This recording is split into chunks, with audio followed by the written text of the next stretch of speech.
నా కళ్ళు, నా ముక్కు, నా నోరని ఏమాత్రం వ్యత్యాసం లేదు. ఒక బంతిలాగా గుండ్రంగా అయిపోయింది. వైద్యులు వచ్చి నన్ను పరీక్షించారు.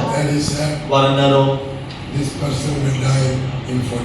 ఈ వ్యక్తి 48 గంటల్లో చనిపోతాడు, తాను బ్రతకడు. ఎంతో తీవ్రంగా ఉంది ఇతని పరిస్థితి. కళ్ళు పరీక్షించే డాక్టర్ వచ్చాడు.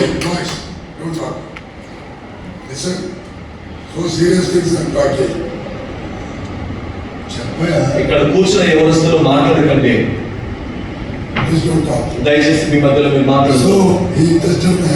కాబట్టి నా కళ్ళను పరీక్షించాడు.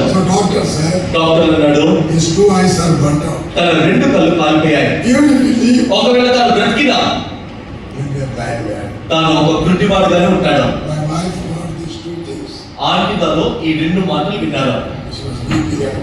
ఇంకా ఏడుస్తూ బాధపడుతున్నారు. చాలా మంది వచ్చారు. వారు వచ్చారు. వారు